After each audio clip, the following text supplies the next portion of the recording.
Jésus. Amen. Amen. Alors, peuple de Dieu, nous sommes encore là ce mercredi pour vous apporter la parole, sinon pour encore entrer dans l'enseignement de la parole de Dieu. Nous vous suggérons, sinon nous vous encourageons à partager le direct, à inviter quelqu'un, à poster l'étude dans un groupe pour être une bénédiction pour quelqu'un. Amen. Amen. Alors, sans plus tarder, nous allons démarrer l'étude. Je dois avouer que personnellement, j'ai été béni. Je sais que, Pasteur Moses, vous avez été béni aussi Bien dimanche. sûr, bien sûr. Par le niveau de révélation. Oui, très élevé. Voilà. Et nous sommes en train de parler de Passover, de Pâques en français. Alors, on ne veut pas rentrer dans l'histoire pour dire comment est-ce que c'est devenu Easter, mais sinon, nous parlons de Passover, nous parlons de Pâques. Et tout de suite, j'ai envie de déjà prendre votre impression par rapport au message avant d'aller dans les détails de l'enseignement. Oui, c'est très fort et dimanche, nous avons été richement bénis parce que le bishop Tano, comme à son habitude, a élevé le niveau de révélation très haut. Et ça, c'était une bénédiction pour le peuple. Et comme vous venez de le souligner, nous parlons de Passover, non pas de l'histoire de la Pâque. Parce que parler de l'histoire de la Pâque et parler de Passover, c'est deux choses différentes. Je crois que tout au long de l'étude ce soir, on aura l'occasion de bien préciser cela avec nos auditeurs. Amen, amen. Donc, nous rappelons que nous sommes dans la période, sinon historiquement, par rapport aux dates et tout, nous sommes dans la période de la Pâque, de la résurrection. Nous avons vu tout ce qui s'est passé à travers, j'ai envie de dire, le monde, les célébrations et tout. Et tout de suite, dimanche, le décor a été planté quand nous avons mentionné que, quand l'apôtre a mentionné que nous ne voulons pas entrer dans cette Pâque de façon religieuse ou de façon habituelle. Oui. Et ne pas en tirer les éléments les plus importants pour fonder notre chrétienté. Et c'est déjà quelque chose, moi, qui a attiré mon attention. Oui, c'était très important de le souligner, parce que rentrer dans les festivités de la Pâque, comme il est généralement répandu dans le monde, est totalement différent d'une personne qui recherche vraiment Dieu. Amen. Amen. Amen. Et donc, ce soir, nous voulons vraiment recevoir des questions. Nous voulons, voilà, pour enrichir et pour tous apprendre, en fait. Ouais. L'objectif ici, ce n'est pas que nous exposons ce que nous connaissons, mais c'est de pouvoir mettre à lumière ce que nous savons des fois, que nous ne confessons pas, ou bien ce que nous savons que nous n'appliquons pas. Et des fois même, nous sommes ignorants de beaucoup de choses. Tout à fait. Et nous revenons toujours sur le verset dans Osée qui dit que mon peuple périt par manque de connaissance.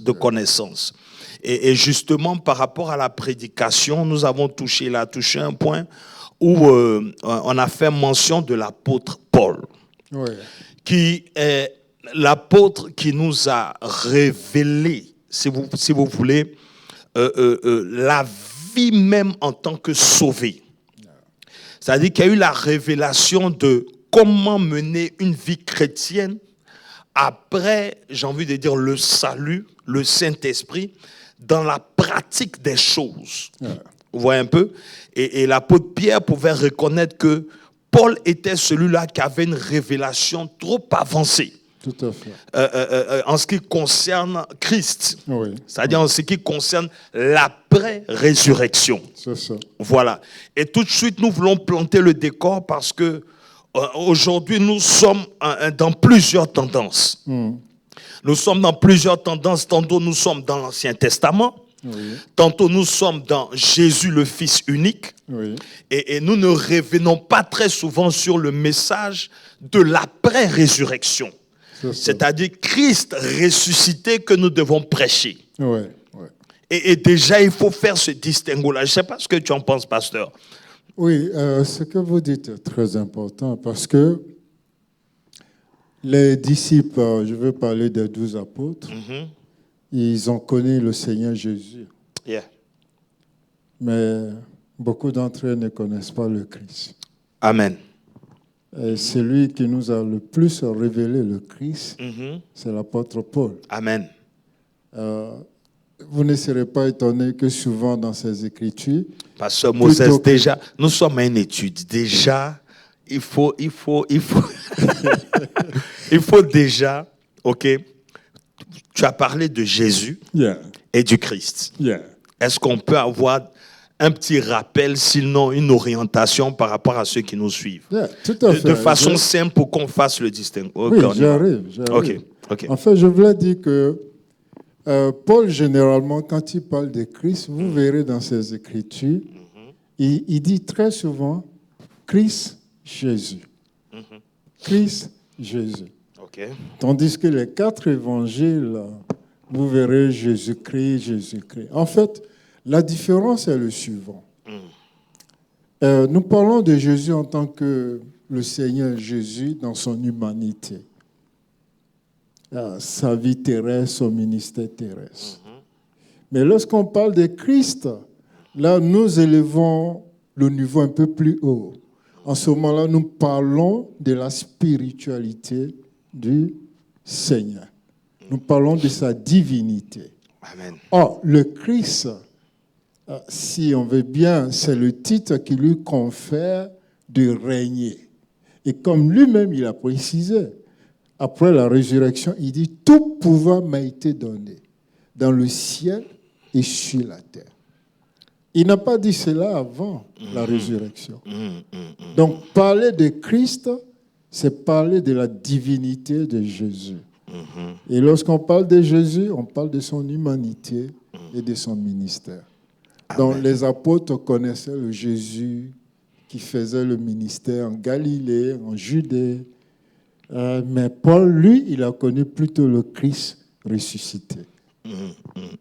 Et sa vision était supérieure à celui des 12 disciples. Amen, amen. Tout pouvoir m'a été donné. Matthieu 28, verset 18. Ok, on prend ça, Matthieu 28, 18. Je pense que c'est important déjà là. Tout pouvoir. Matthieu 28, 18. Verset 18. Donc c'est Jésus qui parle ici. Oui. Et il faut déjà mentionner que c'est après la résurrection qui dit cela. Donc après la résurrection, Jésus s'étant approché leur parlant ainsi, tout pouvoir m'a été donné dans le ciel et sur la terre. Il dit bien tout pouvoir. Tout pouvoir. Donc ça veut dire que c'est très puissant. Déjà, je veux, le décor est planté là. Donc, tout pouvoir m'a été donné, et c'est Jésus qui parle, dans le ciel et sur la terre. Bon, est-ce que si tout pouvoir a été donné, je ne vais pas ça.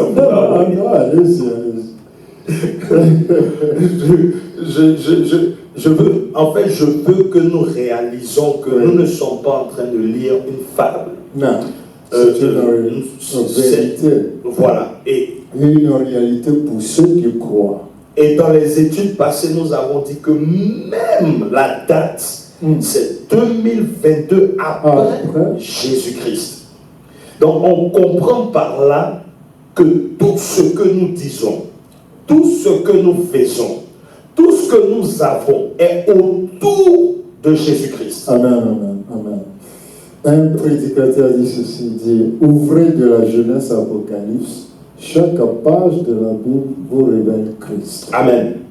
Alors, donc, quand il dit ici, tout pouvoir après la résurrection m'a été donné dans le ciel et sur la terre. J'ai envie de... Je veux qu'on touche un peu à ça. Mon pasteur. Oui, bien sûr. Vous savez... Qu'est-ce qui s'est passé Ce qui s'est passé, c'est que avant cet événement, le monde, où j'ai envie de dire, notre planète Terre souffrait parce qu'elle était esclave. Voyez.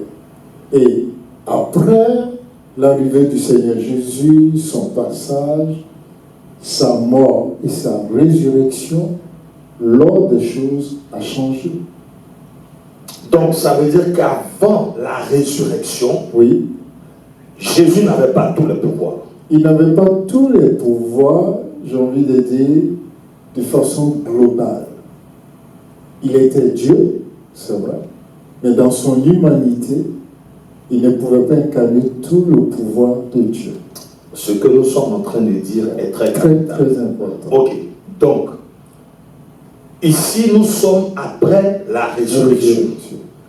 Et donc ça veut dire qu'avant la résurrection, Jésus n'avait pas tout le pouvoir. Et il a bien dit, dans le ciel et sur la terre. Comprenez ceci.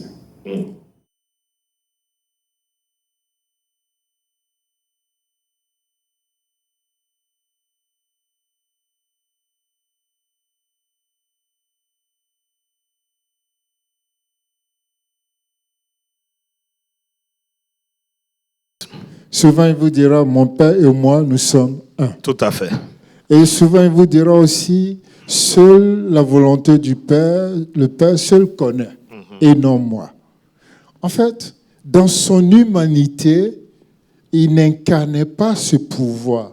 Il n'a pas revendiqué l'autorité. Comme le dit Paul dans Philippiens 2, versets 5 à 9.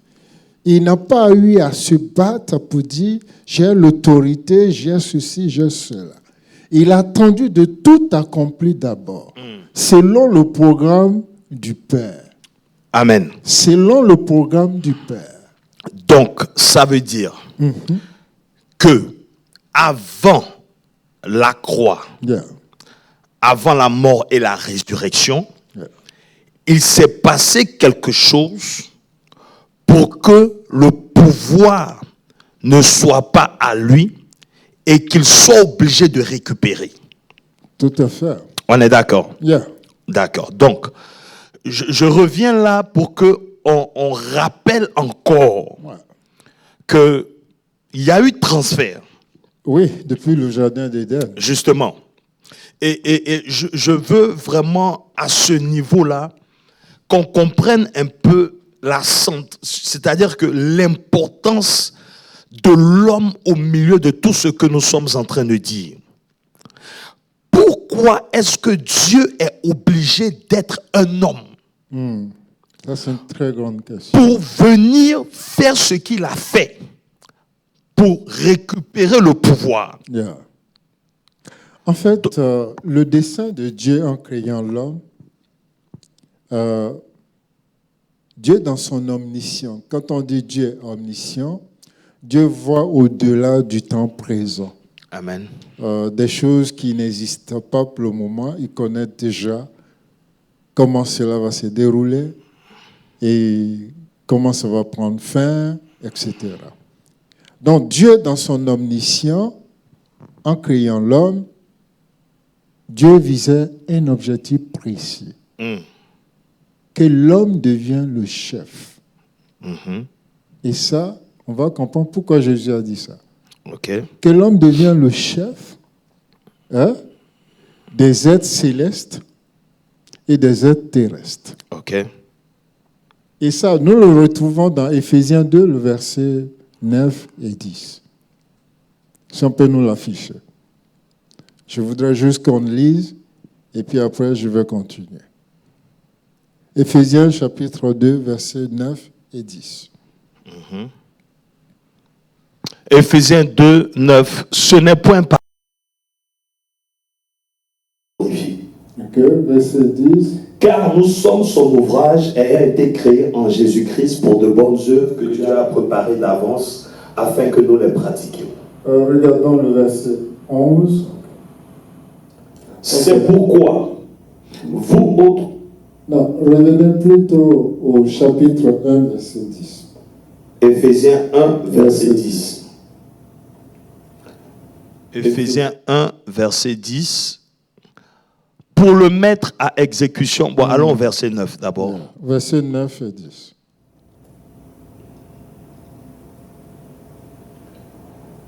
Alors, nous faisons connaître le mystère de sa volonté selon le bienveillant dessein qu'il avait formé en lui-même. Ok, donc ici, Paul parle d'un mystère que Dieu a formé en lui-même, en créant l'homme. Dieu avait cette pensée, Dieu avait cette volonté, Dieu avait ce plan dans sa conscience. Et c'est à Paul qu'il a révélé cela. Et c'est ce que nous trouvons maintenant, la définition verset 10, pour le mettre à exécution lorsque les temps seraient accomplis. Et d'où est-ce que ce mot accompli est sorti? Sur la croix. De réunir toutes choses en Christ. Vous voyez, il ne dit pas Jésus-Christ, il dit en Christ, comme je l'ai mentionné tout à l'heure. Paul nous parle plus de Christ que de Jésus. Ou bien vous dira Christ, Jésus, ou il dira Christ.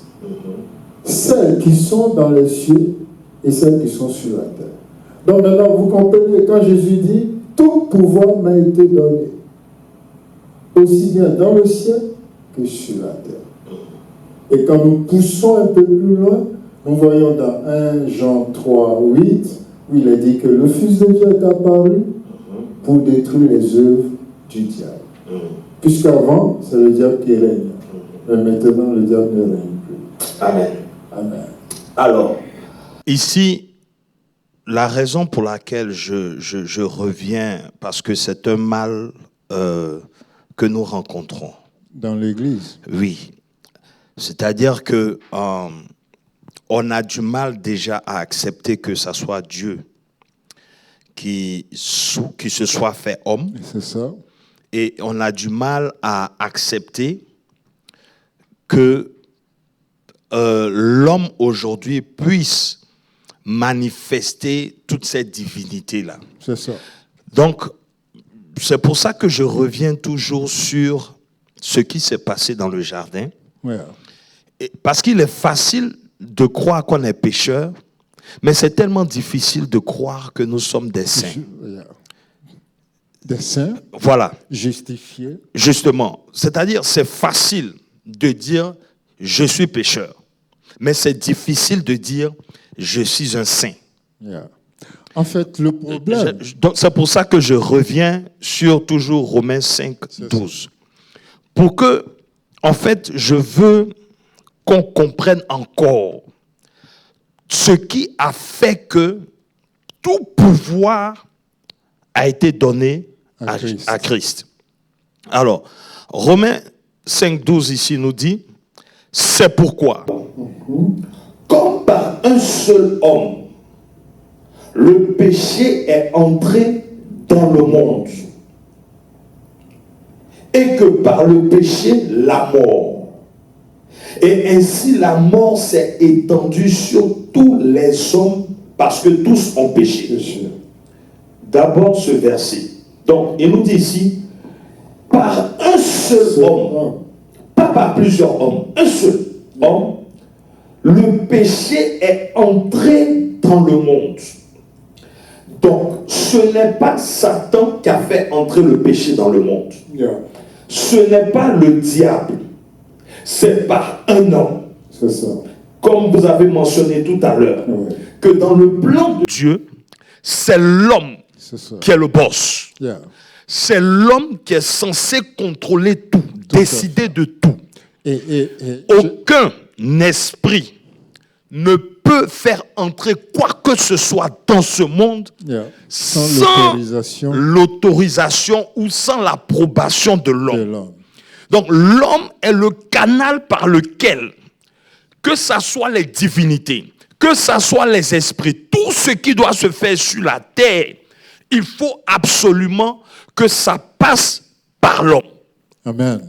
Alors, comme par un seul homme, ici on sait que nous parlons d'Adam. Exactement. Par lui seul, le péché est entré dans le monde. Et donc, on nous dit ici, par le péché, la mort.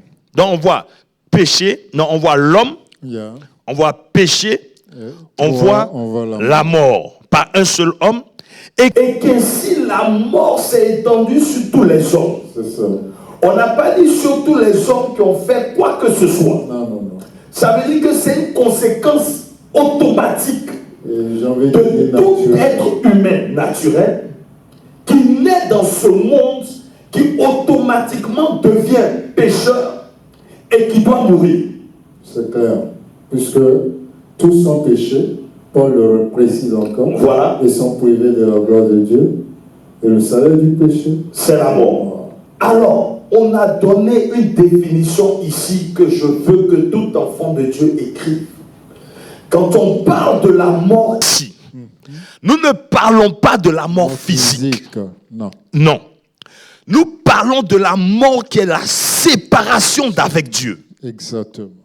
C'est-à-dire que l'homme, en tant qu'individu, ne peut plus avoir accès auprès de Dieu, ne peut pas avoir une relation avec Dieu. Donc le fait d'être créé par Dieu, qui est comme un environnement dans lequel tu dois vivre, puisque nous sommes de Dieu. L'image est très claire, mon pasteur. Justement. Ils sont créés, ils sont mis dans le jardin. Voilà. Et le péché a fait qu'on les a chassés du jardin. Donc la séparation est ce qui est la mort. Veut dire que toute personne qui naît d'un homme et d'une femme, descendant automatique de Adam, tu es pécheur. Et il faut repréciser. C'est vrai, nous sommes à plus de 7 milliards aujourd'hui. Pécheur, tu es séparé de Dieu. Nous sommes plus de 7 milliards aujourd'hui. Ok. Mais nous sommes tous issus de la sémence d'Adam. Tout à fait. Et Ève, jusqu'à aujourd'hui. Et j'ai envie de...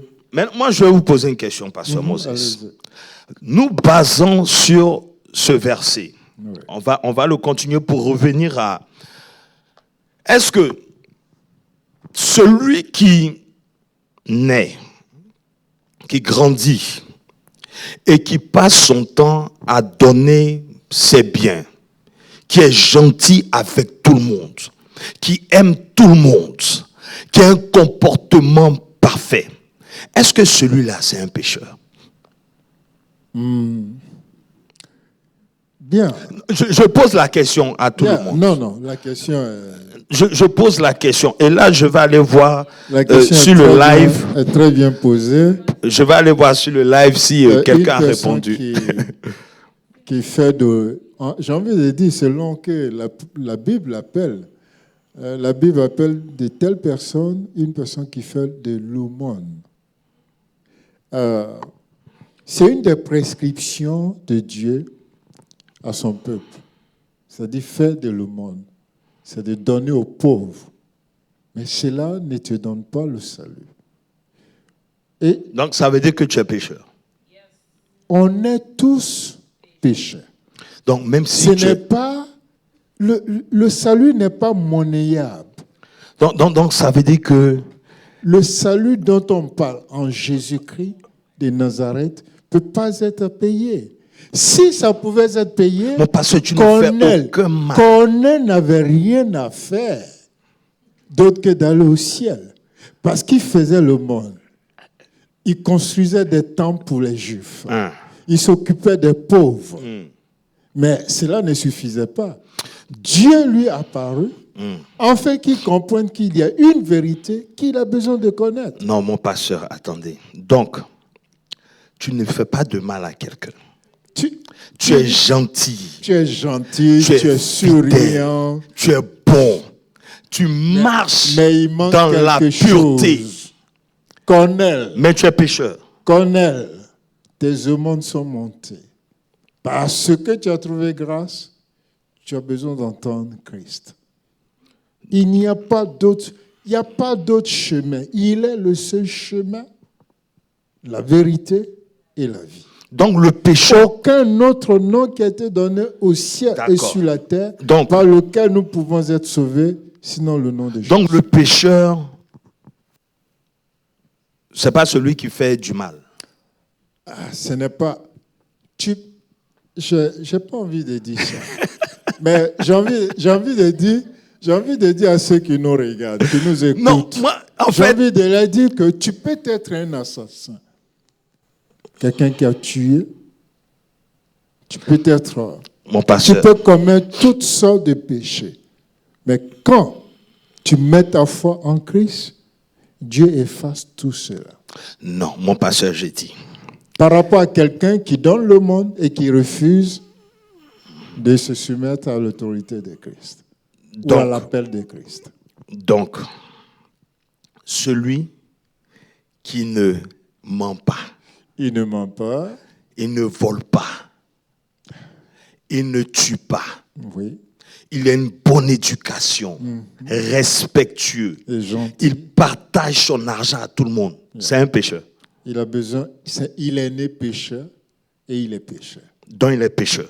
Aussi longtemps qu'il n'a pas accepté Christ, Christ seul a l'habilité de ôter le péché. Est-ce que, peuple de Dieu, vous entendez bien ce qui est en train d'être dit? Non, parce que c'est important. C'est une réalité qui fatigue beaucoup. Beaucoup de chrétiens. Et il y a une question? Ok.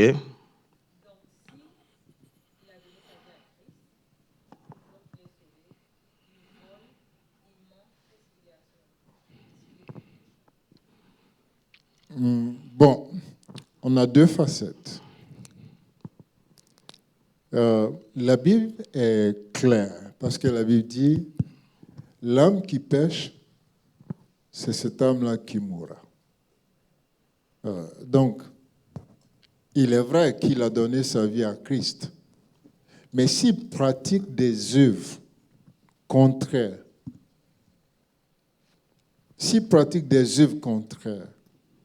à la parole de Christ, ça veut dire qu'il ne connaît pas Christ. Et il a besoin de connaître Christ. Et ça, j'ai envie de dire que dans l'Église, aujourd'hui, on a beaucoup de personnes qui prétendent. Vous trouverez même des gens qui prient bien. Et quand tu l'entends prier, tu te diras que le ciel va tomber sur la terre. Il sait prier. Il sait chanter. Il sait même prêcher. Mais est-ce qu'il obéit à la parole de Christ? Donc, c'est important et la Bible nous interpelle. Ce n'est pas moi qui le dis. D'accord. C'est la parole de Dieu qui le dit.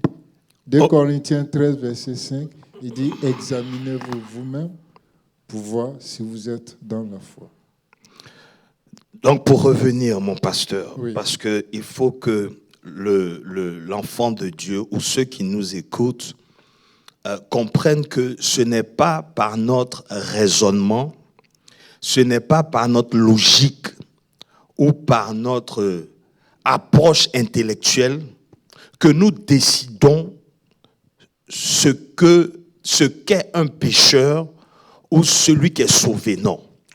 Nous nous soumettons à la parole de Dieu. Amen. Et nous faisons confiance à ce que la parole nous dit. Parce que sa question ici enlève un peu la puissance du salut que nous obtenons. Pourquoi? Parce que quand on parle du salut et que on se dit qu'un chrétien qui fait ceci, qui fait cela, c'est comme pour dire que le salut ne nous donne pas assez de puissance pour éviter cela. Merci, mon pasteur. En fait, c'est là où un jour peut-être on aura le temps de vraiment expliquer, parce que la méthode de Dieu est ce qui est. Donc tu peux rencontrer quelqu'un que tu penses être chrétien, et automatiquement, tu tires des conclusions et te dis qu'un chrétien peut faire ceci, peut faire cela. Ou alors, ça peut arriver. Mais, il y a des explications. Ça n'annule pas le fait que Dieu dise que le pécheur, c'est celui qui est né d'un homme et d'une femme selon la Bible. Merci. En fait, je voulais pour aider un peu nos frères et sœurs, que nous comprenions la définition du mot péché. Le péché est appelé amasia en grec. En grec. Mais le mot amasia est traduit, on pourra avoir au moins 2 ou 3 traductions. Mais par définition, c'est manquer le but. Manquer le but. Alors, Dieu dit à Adam, il dit, cet arbre, le jour où tu en mangeras, tu mourras certainement. Donc, à partir du moment où Adam a mangé cet arbre, il a manqué le but fixé par Dieu, celui de ne point manger cet arbre. Et par conséquence, en mangeant l'arbre, en mangeant le fruit de l'arbre, la conséquence maintenant est que tous ceux qui sont nés de lui sont porteurs de son péché, qui est le péché original. Ce n'est pas par influence, c'est dans le sang. La vie de l'homme est dans le sang, et nous tous, nous avons hérité ce sang-là d'Adam. Et c'est pour cela, David même pouvait écrire pour dire que je suis né dans le péché.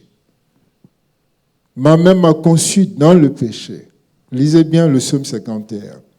Mais je voudrais dire, si nous comprenons que le péché, c'est manquer le but, et que Adam, en désobéissant à Dieu, a manqué le but fixé par Dieu, nous comprenons alors l'origine du péché. Le péché, ce n'est pas que tu mens ou que tu as volé ou tu as fait ceci. C'est ce qui est dans ton sang. Et ce sang-là a besoin d'être régénéré. C'est pourquoi il a dit à ceux qui l'ont accepté, il est rappelé, donné le pouvoir de devenir enfants de Dieu, qui ne sont pas nés du sang ou de la volonté d'un homme. Alors, s'ils ne sont pas nés du sang, ils sont nés de quoi? Ils sont nés de l'esprit. Donc, il faut comprendre ça. Maintenant, il y a une confusion entre le péché original, la transgression et l'iniquité. Aujourd'hui, on appelle tout péché. Or, l'iniquité, c'est différent du péché original. La transgression est différente du péché original. Mais aujourd'hui, on a tendance à mettre tout le monde dans le même sac. Mais pour un enfant de Dieu, il peut arriver à un enfant de Dieu de transgresser. Mais cela n'annule pas le salut. C'est différent d'une personne qui n'a pas le Christ, mais qui prétend avoir le Christ. Donc, à ce niveau-là, on doit, mon pasteur, insister beaucoup pour que nos frères et sœurs comprennent. Je ne dis pas qu'il y a 3 catégories de péchés, mais je dis bien qu'il y a le péché original, dont parle Romains 5:12 ici, et dont les conséquences sont sur toute l'humanité. Ok, d'accord. Donc nous sommes d'accord par la parole de Dieu que un homme a péché et par lui la mort est entrée et ça crée une séparation avec Dieu. C'est ce que nous appelons le péché. Donc toute personne qui naît d'un homme et d'une femme est pécheur. Tout à fait. Sans avoir posé un acte, sans avoir fait quoi que ce soit. Ouais. Tu es automatiquement séparé de Dieu. Amen, amen. On se comprend amen. Par rapport à ça. Verset 13. Donc, tous les hommes, parce que tous ont péché. Car jusqu'à la loi, le péché était dans le monde. Or, le péché n'est pas imputé quand il n'y a point de loi. On continue. Cependant, la mort a régné depuis Adam jusqu'à Moïse. Bon, quand on dit Adam jusqu'à Moïse, on est en train de parler de l'Ancien Testament carrément. Même sur ceux qui n'avaient pas péché par une transgression semblable à celle d'Adam. C'est de ça que le pasteur Moïse est en train de parler. On va revenir sur ça une prochaine fois. Lequel est la figure de celui qui devait venir. Verset 15. Mais il n'en est pas du don gratuit comme de l'offense. Très important. Car Si par l'offense d'un seul, il en est beaucoup qui sont morts, à plus forte raison, la grâce de Dieu et le don de la grâce venant d'un seul homme, Jésus-Christ, ont-ils été abondamment répandus sur beaucoup. Amen. Qu'est-ce que j'essaie de ressortir ici pour que justement on ait une image encore par rapport à la mort et la résurrection de Christ. Yeah. C'est-à-dire que Adam a péché. Oui. Nous sommes d'accord que nous sommes automatiquement tous pécheurs. Maintenant, Jésus a payé le prix pour ce péché-là. Ouais. Il est mort et ressuscité. Ouais.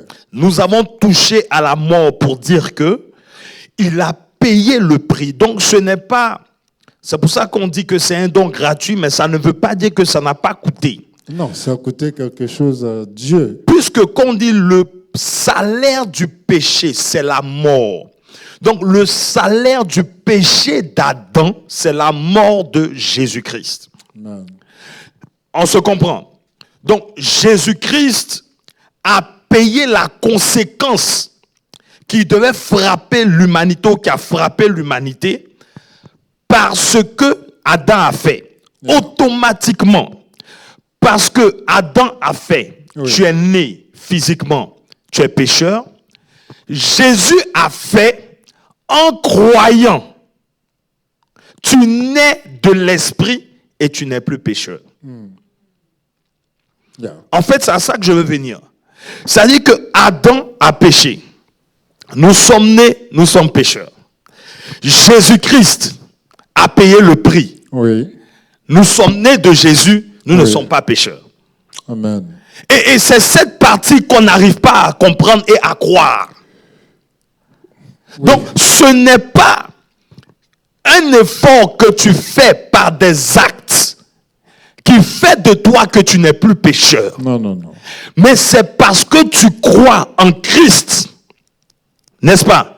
Et comme Christ a payé le prix pour Adam, automatiquement, toi, tu es saint, tu es juste, tu es sauvé. La mort n'a plus de pouvoir sur toi. Donc, la conséquence de la mort, le péché, tout ça, ça ne... Je vais aller plus loin. Je vais aller plus loin, on va aller dans les Écritures, d'accord?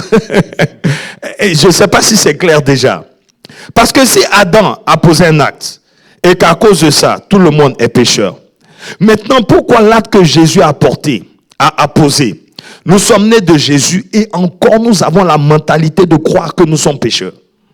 Mon pasteur, je crois que nous devons reconnaître un fait.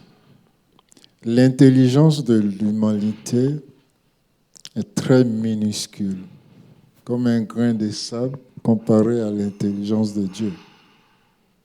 C'est même pas comparable. Et c'est pour cela qu'on a du mal à comprendre les vérités bibliques telles qu'il est enseigné. Mm-hmm. Si nous comprenons, nous comprendrons que le péché en elle-même a été annulé parce que jusqu'à Jésus, la Bible dit que le péché était couvert par le sang des animaux. Mais seul le sang de Jésus a ôté. Bon, en fait, je me pose la question, lorsque nous utilisons les mots, est-ce que nous comprenons la définition des mots et la valeur de ces mots? Parce que quand on dit quelque chose a été ôté, ou bien quelque chose a été couvert, c'est deux langages différents.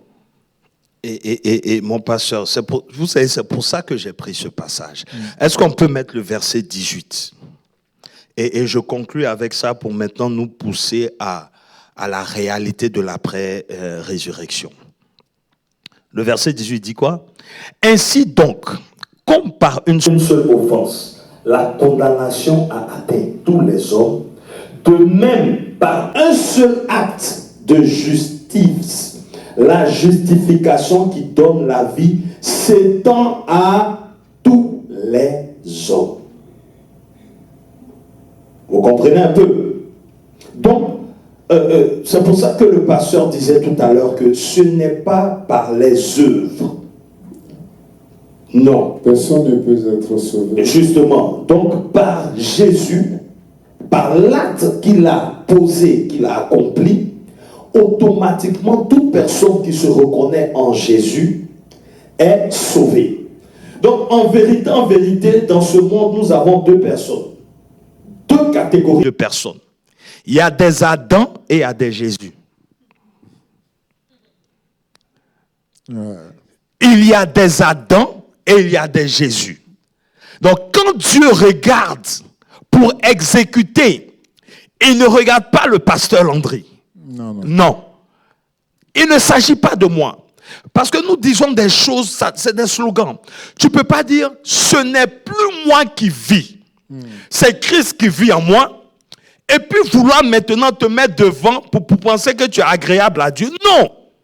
C'est pas possible. C'est Jésus que Dieu voit pour répondre à tes requêtes.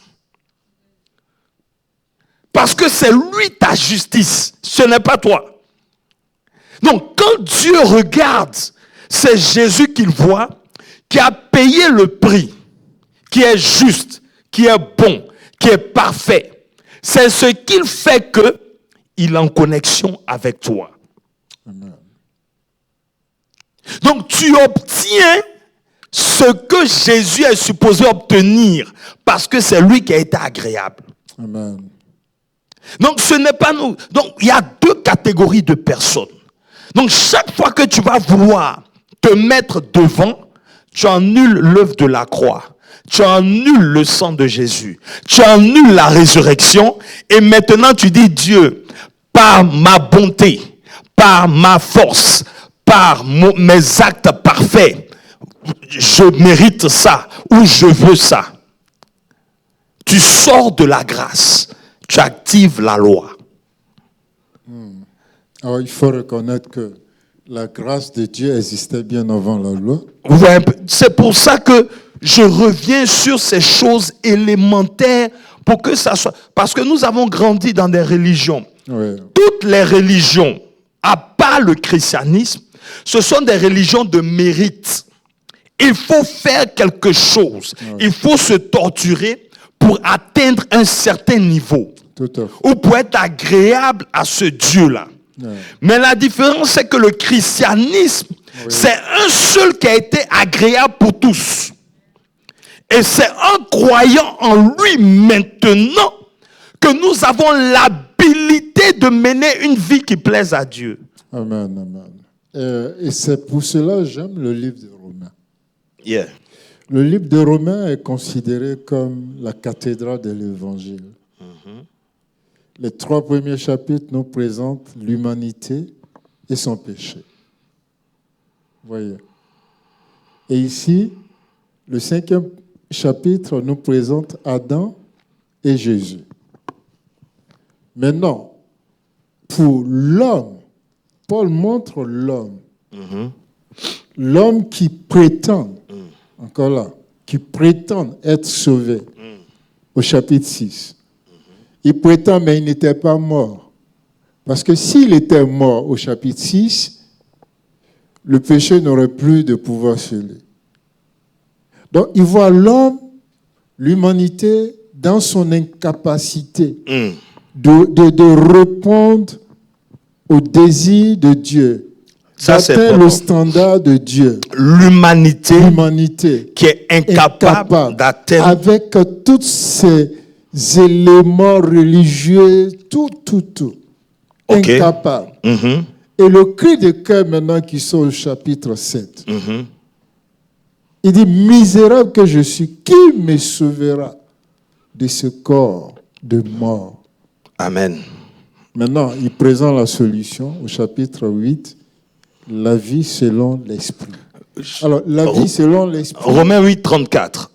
La vie selon l'esprit au chapitre 8, c'est là où on découvre que nous n'avons plus à nous battre, mais l'Esprit de Dieu en nous, si l'Esprit de celui qui a ressuscité Christ, Amen. d'entre les morts, habite en vous, Il rendra également la vie à votre corps mortel.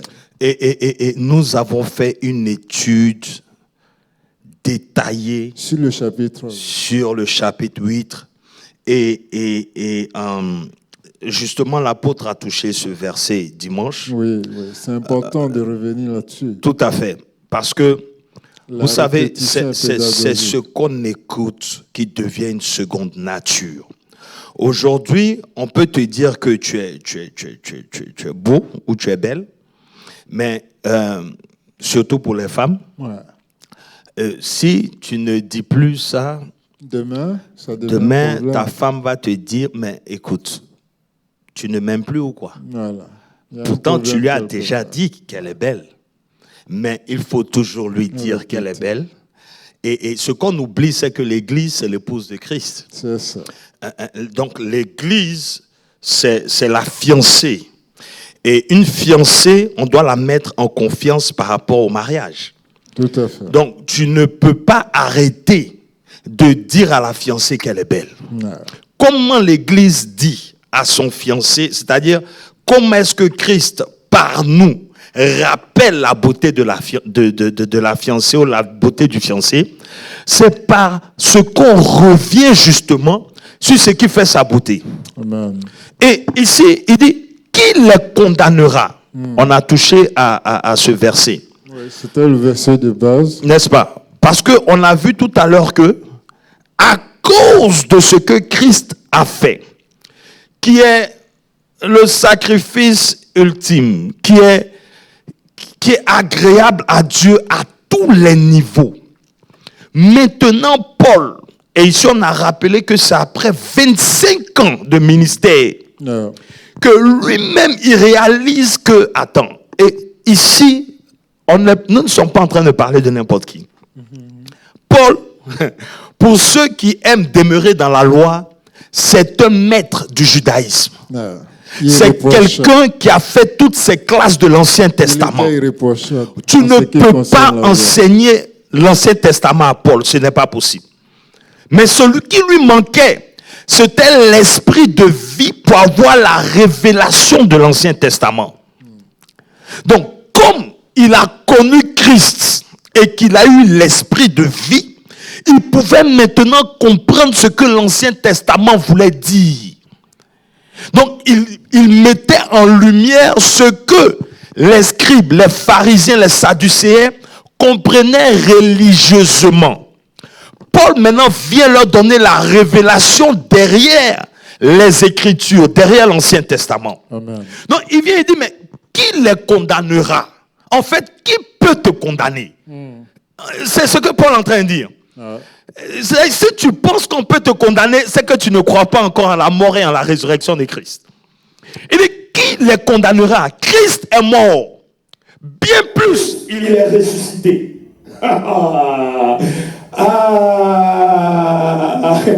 Il n'a pas dit qui te condamnera parce que tu as jeûné pendant 7 jours. Non. Il n'a pas dit qui te condamnera parce que tu as marché dans ta sanctification. Pas parce que tu es venu à l'église, non. Il dit qui les condamnera? Et il dit Christ est mort. C'est pour dire la raison pour laquelle on ne peut pas te condamner. C'est parce que Christ est mort, il est ressuscité. Alléluia. Il est à la droite de Dieu et il intercède pour nous. Voici la raison pour laquelle on ne peut pas. Et il a dit qui les condamnera? Donc ça veut dire que si toi tu n'as pas compris ou tu n'as pas accepté cette révélation, ben on va te condamner, tu vas accepter et tu vas vivre selon la condamnation des gens. Et Dieu ne peut rien faire pour toi. Parce que on peut te condamner. Mais est-ce que toi tu crois en ce que Christ a fait pour accepter ou repousser la condamnation? Parce qu'on rejette trop ce que Christ a fait. On ne se rend pas assez compte du prix qui a été payé. Et à cause de ça, on accepte n'importe quelle condamnation. Tout ce qu'on te dit, tu crois, tu acceptes. Mais il dit, qui les condamnera? Christ est mort, bien plus il est ressuscité. Il est à la droite de Dieu. Ah, ici, il y a beaucoup de gens qui se perdent. Il dit, mais comment Jésus qui est Dieu, on nous dit encore que Christ, il est à la droite de Dieu. Bien, ça c'est un autre débat. J'ai envie de poser la question. Ça c'est un autre débat. Mais je voulais appuyer ce que vous venez de dire. Yes. En revenant un peu en arrière sur le verset qui précède le verset 34. Yeah. Une fois le Seigneur Jésus parlait aux pharisiens, sadduciens, il a dit une parole qui est très importante. Il dit, nul ne vient à moi s'il n'a été appelé par mon Père. Vous vous rappelez cette parole? C'est dans les évangiles. Nul ne vient à Jésus s'il n'a été appelé par Dieu. Paul maintenant nous donne la révélation de cette parole. Regardez ce que Paul écrit.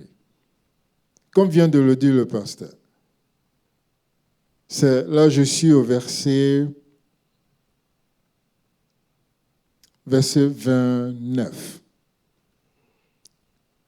Le verset 29 nous dit, « Car ceux qu'il a connus d'avance, il les a aussi prédestinés. » Ceux qu'il a prédestinés, il les a prédestinés à être semblables à l'image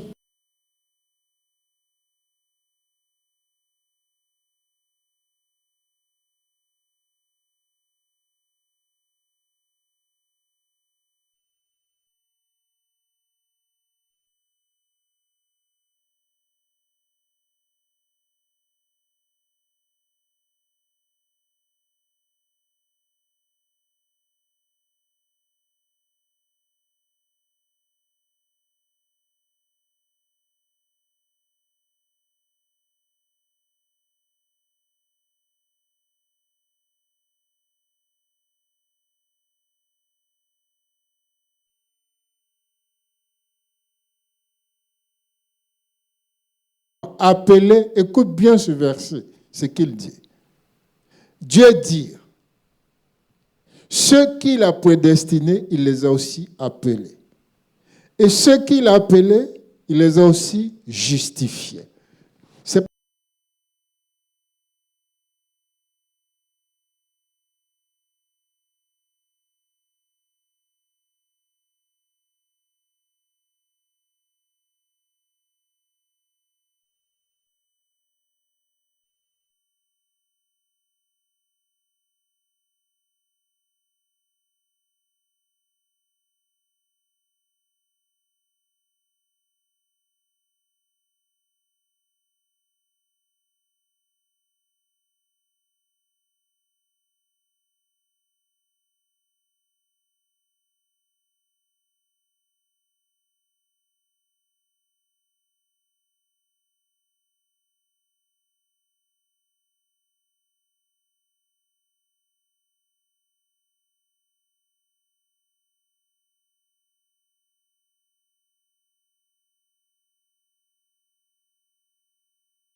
On ne rentre pas dans tout ce que le salut nous procure. Et c'est essentiel parce que le salut, ce n'est pas un statut que tu obtiens aujourd'hui et que tu peux perdre demain. Non, non seulement ça, mais c'est une habilité. C'est un potentiel. Amen, amen. C'est une vie. Yeah. Mais quand tu ne crois pas en elle, elle n'est pas activée. Elle ne peut pas se manifester en voilà. C'est-à-dire que quand tu ne mets pas ta confiance en une entité, l'entité n'a aucun pouvoir. Yeah. Donc, tu ne peux pas, du bout des lèvres, dire que tu crois en Jésus, oui, mais tu ne crois pas en fait à ce qui a été accompli pour que la vie du sang de Christ soit manifeste en toi pour t'emmener à ne pas faire ce que tu ne veux pas faire par ta force. Amen. Je ne sais pas si je me fais confiance. Amen. C'est-à-dire que quand tu mets ta confiance dans le salut que tu as obtenu, parce que la chose la plus difficile pour Dieu, c'était qu'un homme devienne saint. C'est ça. C'était qu'un pécheur soit sauvé. Amen. C'est le plus grand miracle de tous les temps. Amen. Donc, si tu n'as pas la foi pour croire en ce miracle, ça veut dire que tu n'as pas la foi pour mener la vie de Dieu. Ouais. Ouais. Parce que si tu as cru que toi, en te regardant, tu es fils ou fille de Dieu, c'est une foi assez grande pour faire face à tout ce qui peut venir devant toi. Amen. Amen. C'est là où nous avons le plus grand problème. Yes. Et c'est pour ça que des gens encore se disent, mais si je crois, pourquoi est-ce que je vois ça dans ma vie? Ou bien pourquoi est-ce que je me comporte comme ci, comme ça? C'est parce que ce qu'on ne comprend pas, j'ai expliqué ça à une sœur, je vais taire son nom. Je dis que le péché, c'est un arbre. C'est une nature. Quand tu crois en Christ et que tu reçois la vie, l'arbre est coupé. OK? Ou l'arbre est déraciné. Mais les fruits qui sont sur l'arbre ne pourrissent pas tout de suite. Les fruits qui sont sur l'arbre ne meurent pas tout de suite. C'est pour ça que tu ne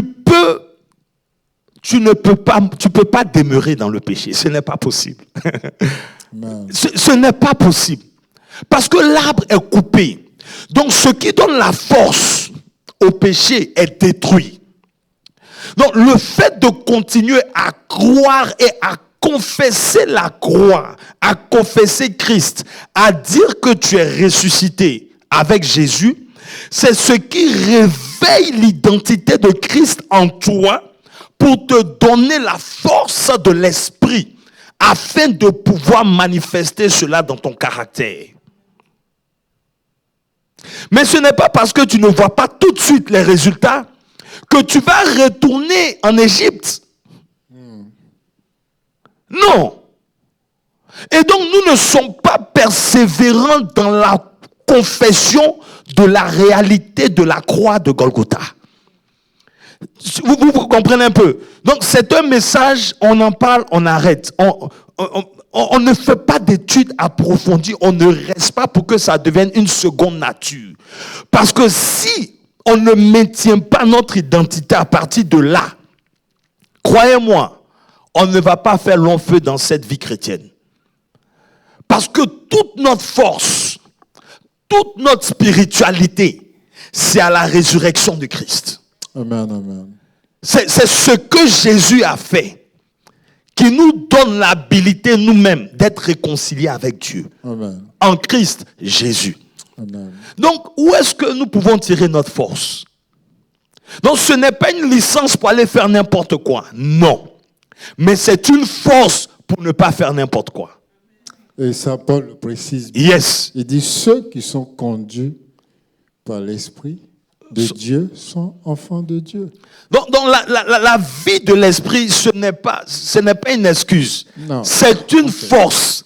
C'est un pouvoir. Comme vous venez de le dire, ce n'est plus en ce moment toi-même qui vis. Tu ne prends plus des décisions par toi-même. Il y a comme une lutte à l'intérieur de toi. L'un te dit, fais. L'autre te dit, il ne faut pas faire. Maintenant, à quelle voix tu dois obéir? Tu obéis à la voix qui correspond à la parole de Dieu. Ça te permet d'évaluer. Qui te parle? Est-ce l'Esprit de Christ qui te parle ou bien l'Esprit du monde? Et quel choix opérer? Lis la parole, parce que le Saint-Esprit ne te dira pas de faire quelque chose qui n'est pas écrit dans la Bible ou qui est contraire à ce que Dieu désire que tu fasses. Amen. Et si tu es conduit par l'Esprit de Christ, tu ne peux pas être. Amen, amen. Nous tendons à la fin de l'étude et mon pasteur, Ouais.